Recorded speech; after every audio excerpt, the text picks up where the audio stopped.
Cher Diasporaphile, bonjour, je suis Alexis Mbakop, Diaspora Philosophe. Si vous découvrez cette chaîne, ça fait 2 mois seulement qu'elle existe et je suis très enthousiaste quand je vois le nombre d'abonnés que nous avons. Nous sommes déjà 700.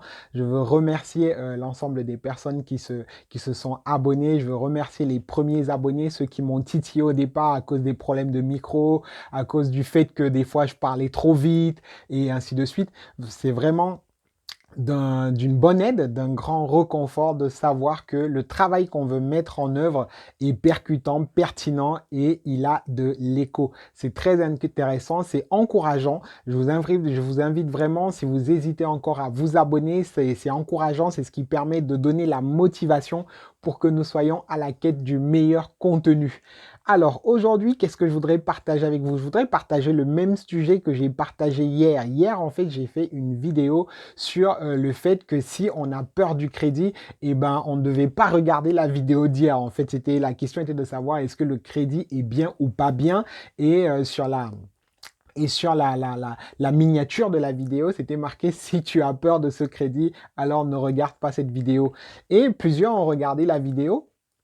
Et comme une alchimie s'est produite hier soir, il y a Philippe Simo d'Investir au pays qui a fait une vidéo exactement dans la même direction de dire comment utiliser le levier du crédit. Comment est-ce qu'on peut utiliser le levier du crédit?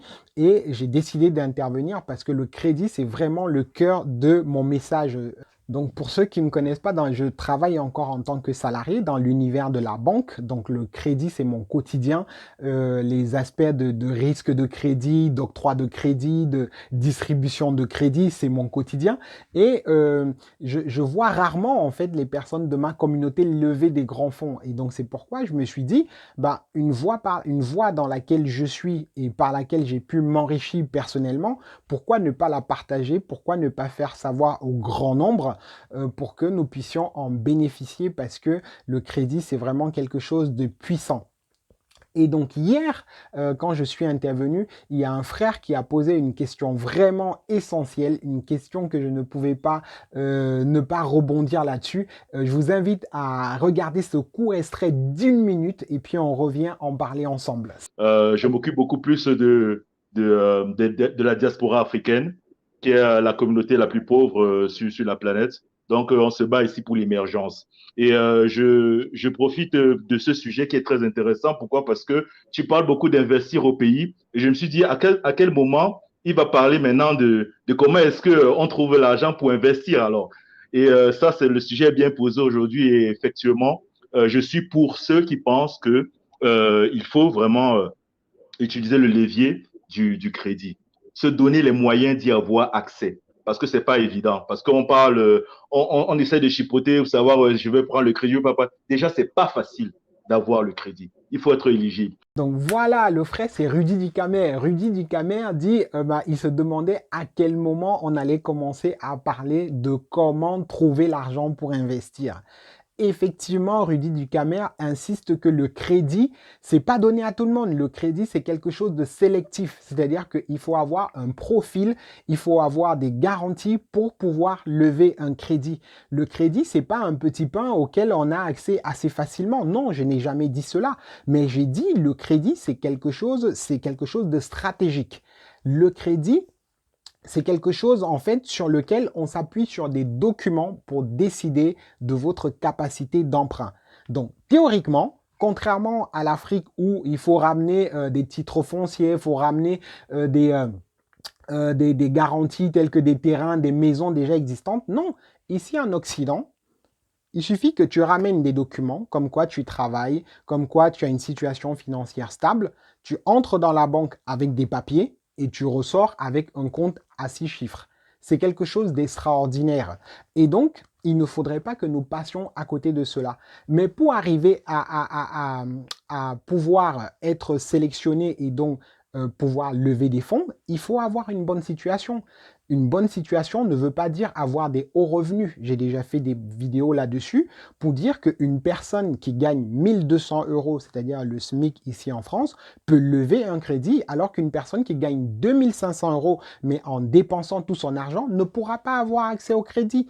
Donc, tout est question de situation. La première chose à éviter, c'est le découvert. Si vous êtes une personne qui est abonnée au découvert, parce que la banque vous donne la facilité, les facilités de pouvoir avoir 500 euros ou 800 euros à utiliser tous les mois en plus de vos revenus, vous écartez déjà du crédit. Si vous êtes une personne qui est accrochée à la flexibilité du CDD, bah vous êtes écarté au début au crédit. Pourquoi? Parce que le bon profil, le profil du bon père de famille, celui qui a un CDI, celui qui a des revenus réguliers, c'est ce profil-là que recherche la banque. Donc, évitez les découverts, évitez les CDI, les CDD, les contrats à temps partiel d'intérim, évitez toutes ces choses-là et économisez un petit peu. Si vous réussissez à mettre ce n'est que 50 euros à côté tous les mois, ça vous ouvre déjà une grande porte en ce qui concerne le crédit. Et pourquoi je valorise tant le crédit sur ma chaîne et pourquoi j'ai fait la vidéo d'hier. Donc dans la vidéo d'hier, je disais que nous, dans la communauté, en fait, nous sommes très frileux par rapport au crédit. Donc, quand on parle de crédit, tout de suite, c'est quoi ce truc très dangereux, très mesquin, on veut nous enchaîner avec les banques. Et donc hier, je parlais en fait de l'ensemble des pays du monde et je démontrais en fait que tous les pays sont endettés et cette dette-là, elle est empruntée au nom des habitants. Pourquoi? Parce que la dette sert à couvrir les besoins du peuple et donc chacun de nous sommes endettés. J'ai quand même des commentaires des personnes qui viennent m'expliquer sous la vidéo que les États-Unis et le Japon ont des dettes internes, donc ils ne doivent rien à personne. Je ne sais pas où le frère vit, sur quelle planète le frère vit. Je vais demander un lien, j'espère qu'il trouvera un lien parce qu'aujourd'hui, la Chine est le premier créancier des États-Unis. Si les États-Unis décidaient de rembourser l'argent qu'ils doivent, donc sa dette publique que la Chine a achetée, si les États-Unis décident de rembourser cette dette-là, les États-Unis sortiraient du classement des 10 pays les plus riches du monde. Donc, est-ce que vous comprenez? Les États-Unis sont aujourd'hui aussi riches, aussi grands qu'ils sont, tout simplement parce que chacun contribue un petit peu à sa dette publique. Mais ceci n'est pas trop l'enjeu de la vidéo d'aujourd'hui. L'enjeu de la vidéo d'aujourd'hui, c'est vraiment le commentaire, celui qui est le plus déplorable, je trouve. C'est voilà, Yante qui me dit, Alexis, qui me dit, hop, que je retrouve ce commentaire. Voilà, il est là. Il va me parler des GAFA, puisque j'ai parlé des GAFA. Il dit, Alexis, tu compares la dette des GAFAM à la dette des particuliers en oubliant de dire que les entreprises ont une trésorerie bien supérieure à leur dette. Donc, les GAFAM, donc G-A-F-A-M, c'est Google, Amazon, Facebook, Apple, Microsoft. Donc, ce sont les grosses entreprises mondiales. Donc le frère ici, il me dit que je compare la dette de ces entreprises-là avec la dette du particulier en disant que ces entreprises-là ont déjà une grande trésorerie. J'ai envie de dire, mais en fait, mon frère, c'est même le message que je suis en train de donner. Le message que je suis en train de dire, c'est que le crédit enrichit et maximise votre potentiel. Concrètement, si on ramène ça à notre bas niveau de la communauté, j'ai un projet qui va me coûter 5 000 euros. Dans mon compte, j'ai 10 000 euros. Qu'est-ce que tu me conseilles de faire? Est-ce que je dois prendre les 5 000 euros dans mon compte pour alimenter le projet de 5 000 euros et ne rester qu'avec 5 000 euros? Ou tu me conseilles d'aller chercher un crédit à une banque très généreuse, non pas généreuse parce qu'elle aurait vu que j'ai 10 000 euros, donc elle me prête 5 000 euros, que je mets dans mon projet de 5 000 euros et je ne retire que les bénéfices de ce projet pour ajouter dans mes 10 000. Qu'est-ce que tu me conseilles de faire? Je dois prendre 5 000 dans mon compte pour mettre dans le projet de 5 000 parce que j'ai 10 000. Donc toi, tu estimes que parce que j'ai 10 000, je dois prendre les 5 000 dans mon compte ou je dois aller emprunter quand même les 5 000 que j'ai déjà à une banque. C'est ça en fait l'enjeu, le mindset que nous devons avoir. Donc clairement ce que je dis, c'est que le crédit est d'une force, d'une puissance. Si vous ne capitalisez, si vous n'investissez qu'avec ce que vous avez aujourd'hui, vous resterez au niveau où vous êtes aujourd'hui. Il n'y a aucun millionnaire, super milliardaire qui investit qui investit sans crédit. C'est incompréhensible. Ça veut dire que vous avez choisi de rester au bas niveau. Est-ce que vous vous êtes déjà posé la question de savoir pourquoi la maman qui frit les beignets dans votre pays d'origine en Afrique est toujours au même niveau où elle est? Est-ce que vous avez déjà posé la question de savoir pourquoi le boutiquier qui est dans votre quartier depuis, il a toujours sa même boutique, toujours au même endroit, toujours ainsi petit comme ça? Vous n'avez jamais posé la question? Ben, tout simplement parce qu'il n'a pas pu lever des fonds, il n'a pas plus de fonds. Ce boutiquier est réglo dans sa gestion, il est réglo, il sait gérer l'argent. La maman qui fait ses beignets, elle sait toujours gérer l'argent. Mais sauf que l'argent, c'est le petit argent qu'elle a là, uniquement. Imaginez, vous lui donnez 1 million, vous lui prêtez maintenant 1 million d'euros pour qu'elle ne fasse que les beignets. Vous pensez que dans 10 ans, elle serait toujours la petite maman qui fait les beignets au quartier? Non, c'est pas possible. Aliko Dangote, qui est l'icône actuelle en Afrique, a commencé ses affaires avec combien? Avec 500 000 $, il y a plus de 30 ans. Imaginez, on vous donne 500 000 $ en francs CFA, ça fait plus de, on avoisine les 350 millions de francs CFA. En Naira, à l'époque, c'est quasiment un fût d'argent. C'est-à-dire que, parce que le Naira, il y a 30 ans, était plus faible que le franc CFA, que toutes les monnaies d'Afrique d'ailleurs. Et là, le gars, il reçoit 500 000 $ pour commencer son business. Il avait 21 ans quand il commence son business avec 500 000 $.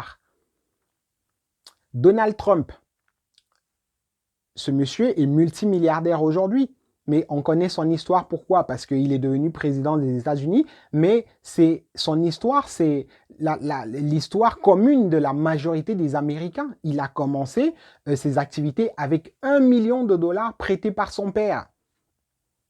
Combien d'Africains ont 1 million, même de francs CFA, pour démarrer leur activité? Si seulement 20% d'Africains avaient chacun 500 000 $ pour démarrer leur activité, tu crois réellement, toi qui met en doute le crédit, qu'on serait au niveau où nous en sommes? Non, c'est pas possible.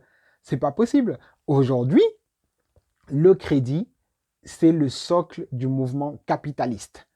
Et l'Afrique est écartée de ce game. L'Afrique est écartée. Je vous ai montré le tableau.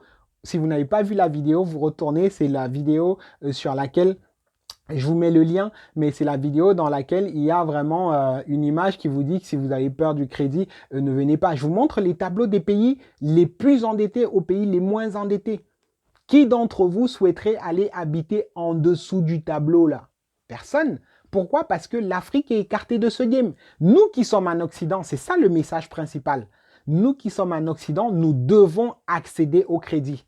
Si tu vis en Occident, que ce soit au Canada, aux États-Unis, en Allemagne, en Italie, en France, en Belgique, et que tu n'as pas accès au crédit, mets-toi en ordre, mets-toi en règle. Les enjeux sont à ce niveau-là. Il faut que tu lèves un maximum d'argent pour t'enrichir toi déjà, pour enrichir ta famille et enrichir ta communauté. Ce n'est pas avec ton petit jossi, ton petit travail de tous les jours, à la sueur de ton front que tu vas t'en sortir. Non, ça c'est pas ça. Si tu continues comme ça, c'est cet héritage que tu vas laisser à tes enfants. Est-ce que tu ne souhaites pas être comme l'oncle d'Ali Dangote, que quand tu seras vieux, tu distribues 500 000 à chacun de tes enfants? Allez, démarrer la vie avec ça. Est-ce que tu ne souhaites pas donner comme le papa de Donald Trump 1 million à chacun de tes enfants et dire, allez, démarrer la vie avec ça? Tu t'imagines si ton enfant commence la vie avec 1 million d'euros ou 1 million de dollars? Et est-ce que vous aussi, vous vous êtes déjà posé la question de savoir si on vous avait prêté 500 000 $ à vos 21 ans, qu'est-ce que vous serez devenu aujourd'hui? Quel que soit le lieu où vous vous trouvez, on vous prête 500 000 $ pour vous lancer dès que vous entrez dans la vie active. Est-ce que vous serez la personne que vous êtes aujourd'hui? Sérieusement. Donc, le crédit que Aliko Dangote a eu quand il était jeune a un impact crucial sur son devenir. Donc, aujourd'hui, la question, et celle-là, le frère demande, pour nous qui sommes dans la diaspora, comment lever de l'argent? Donc, pour revenir à la question du frère lors du direct hier, comment lever de l'argent pour aller investir? Comment comptes-tu lever l'argent? Tu comptes taper dans ton salaire de 2 000, 3 000, 5 000 € tous les mois? Tu as déjà trop de charges. Ça se trouve même ton salaire fini à la fin du mois, tu n'as plus rien qui reste de ton salaire. ou maximum 100, 200 euros d'économie que tu peux mettre à côté. Est-ce que c'est avec ça que tu vas pouvoir transformer un continent? Est-ce que c'est avec ça que tu peux vraiment apporter une contribution considérable dans ta famille, auprès de tes enfants, auprès des personnes qui t'attendent dans la famille? J'en doute fort. Donc, à un moment donné, il faut élever le niveau. Et pour élever ce niveau-là, il faut aller chercher l'argent là où il se trouve. L'argent se trouve où? L'argent se trouve dans les banques. Comment accéder à l'argent qui est dans les banques? C'est par le crédit. Donc, il faut se mettre en norme. Et moi, je crois que vous êtes des personnes sincères. Moi, je crois que dans la communauté, il y a beaucoup de personnes sincères. C'est pour ça que je parle librement et simplement du crédit. Regardez où vous travaillez. Ça se trouve, vous êtes dans une activité commerciale où vous avez des recettes, où vous avez des dépenses, vous enregistrez tout au nom de votre patron. Vous êtes clean dans votre boulot. Mais en fait, cette petite gestion que vous faites pour autrui, vous pouvez la faire pour vous. Vous pouvez la faire à votre propre compte sur le crédit que vous pouvez lever. En fait, le crédit, ce n'est que de l'argent que vous avez à gérer. En fait, c'est rien de mystérieux. Le patron qui vous recrute aujourd'hui, ça se trouve, son entreprise est fondée sur le crédit. Les grands supermarchés, les grandes surfaces qu'on a aujourd'hui où nous allons tous demander de l'emploi, ce sont des structures endettées. La plupart des grosses entreprises sont des structures endettées. Nous y allons demander du travail en disant qu'on veut avoir un travail sûr, on cherche la sécurité de l'emploi. Mais en fait, ces patrons-là, eux, pour vous donner une sécurité de l'emploi, ils vont récupérer du crédit. Bien sûr. Donc, aujourd'hui, je crois que vous avez les capacités, le potentiel de gérer du crédit. Mais comme vous n'avez pas eu une bonne éducation financière, vous avez encore peur du crédit. Mais le crédit en lui-même, ce n'est qu'une gestion financière, ce n'est que de l'argent qui est géré. Si on vous avait donné 1 million quand vous aviez 21 ans, ou si on vous donnait 1 million là aujourd'hui, si on vous donnait 1 million à gérer, est-ce que ça fera chambouler votre cerveau? Est-ce que vous deviendrez subitement irrationnel et fou? Si la réponse est oui, dans ce cas, vous avez un problème avec le crédit. Mais si la réponse est non, Alexis, je vais pouvoir mettre en place des projets, je vais pouvoir aller acheter des marchandises pour revendre et me faire du bénéfice, ben, c'est ce pourquoi je vous encourage. Mettez en place des projets, levez des fonds. Et lever des fonds, c'est aller chercher le crédit, ne pas avoir peur de ce terme, ne pas avoir peur de ce monde, de ce jargon-là, il faut l'affronter. Nos combats sont ici. Pour nous qui sommes en Occident, nos combats sont ici. Et pour s'enrichir ici, je redis, ce n'est pas par le petit Jossi, c'est par le crédit. C'est par l'argent qui est dans les banques. Et cet argent-là, il faut aller le récupérer. Donc, nous sommes forts ici. C'est le mot d'ordre de cette chaîne. Je t'encourage à t'abonner pour que ensemble nous puissions réfléchir à des stratégies pour aller récupérer cet argent-là parce que nous avons besoin d'enrichir nos familles et notre communauté. Passe le message, partage la vidéo pour que un grand nombre puisse être décomplexé totalement par rapport à cette source d'enrichissement qui est le crédit. Et je voudrais vraiment vous inviter à arrêter de chipoter sur des petites choses parce que nous ne sommes pas ici pour la technicité, nous sommes ici pour gagner de l'argent. Avec toutes les études que j'ai faites, c'est pas ça qui me permet de gagner l'argent aujourd'hui. Non, c'est simplement le fait d'avoir compris que si je lève des fonds, que je suis rigoureux, que je gère bien, je peux en bénéficier encore plus. Je peux encore en bénéficier. Donc, laissez les ratios, les balles d'œufs, les risques, les trucs. Non, soyons pragmatiques, soyons clairs, soyons limpides. Après avoir regardé cette vidéo, est-ce que tu as encore peur ou pas du crédit? Est-ce que tu te dis, je vais me lever pour prendre des fonds et investir ou est-ce que je vais rester dans ma petitesse et rester médiocre tel que je suis? C'est tout l'enjeu de la vidéo. Je ne suis pas là à savoir si effectivement parmi les 100 pays les plus riches, il y a 2 quand même qui ne doivent pas vraiment de l'argent. La règle, elle est claire. Nous devons tous à un autre pays. Nous sommes tous endettés quelque part. Donc, je vous encourage à aller à l'essence des messages. L'essence du message, c'est de dire tirons notre épingle du jeu. Tirons notre épingle du jeu et enrichissons-nous. Allez, abonnez-vous, je compte sur vous. À bientôt pour la prochaine vidéo.